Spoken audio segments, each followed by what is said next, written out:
1966, the Black Panther Party was founded to protect and serve the black community, to put an end to police brutality and to provide services to the black community that the government would not.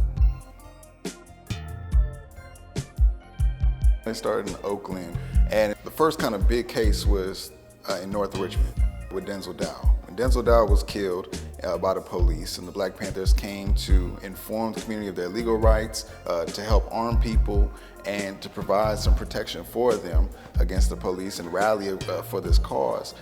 That was the first kind of local case where the Panthers get some notoriety. North Richmond was a place, it's unincorporated. This is one of the first black neighborhoods in Richmond, and it's next to this dump, it's next to all the pollution from the refinery, and most importantly, people couldn't go to the city of Richmond if they had an issue or to organize politically. They had to go to the county, which is many miles away in Martinez. So this was really an area that was disenfranchised despite all of this policing in the area from the county and the city, and all these black people getting harassed and killed. So Richmond had a huge issue with police brutality. Here there was this group called the Cowboys, and they were harassing black people regularly. And so many would say that it was this kind of police brutality that was the reason the Black Panthers came about here in the city of Richmond, and Denzel Dow being killed then became a catalyst for an ongoing problem that many already had an issue with. Police shootouts then started happening regularly, right? The police felt very threatened. They didn't know what to do. They didn't know how to use their authority anymore, because now we had black people in our community that were willing to protect us. A lot of people know the iconic photos of Panthers holding up guns, right? But the other part of it, why they were so powerful, was because they provided these services to the black community that the government would not. So, for example, one of their biggest programs was the free breakfast program. And one of the first ones was here in Richmond. This was simply that kids need to eat if they're going to learn, right? And this is something that then gets adopted by the American government later on.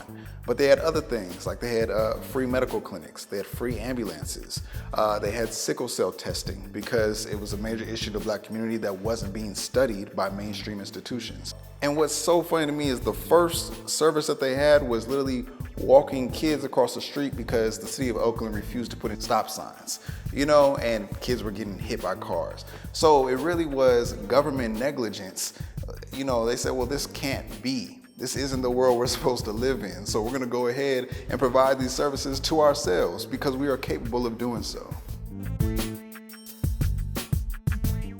The immediate correlation I see between the Black Panther Party started in the 60s and the current movement of Black Lives Matter is that it's really the same issue that we're battling. And so it's one of those things where a lot is the same, there are some differences, but I think the greatest gift the Panthers gave us is the spirit of just fighting back in every way we know how, direct action, studying the law, being well read, right, and really speaking out about everything.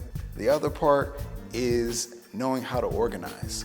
These were young people, teenagers, early 20s, that came together because they believed these issues need to end now. And when they came together, they did so very quickly. There wasn't any formal training that necessarily happened that said, okay, you guys are ready to go off to the world and start this movement. They just said, we got what we got. Let's be scrappy and make this happen. And they came together because they believed in this. And so the organizing strategies. One thing they did in North Richmond with the Denzel Dow case is they surveyed the whole community. They went door to door and said, what are the issues here? What are you guys looking for? And then they informed them at the same time. And so doing that community engagement and bringing all these different people together, several different generations, right? The young people brought together and doing the actual work of ending stuff like police brutality, ending mass incarceration, thinking differently about the world that we live in and could live in. Similar to the Black Panthers, the Black Lives Matter movement has formed extremely quickly. And what's beautiful about it is that all these youth around the country are able to give it its own identity and shape it and form it and say, this is what we want. And politically, on the national scale as well as on the local scale. Right, so what happens here in Richmond matters for the entire Black Lives Matter movement.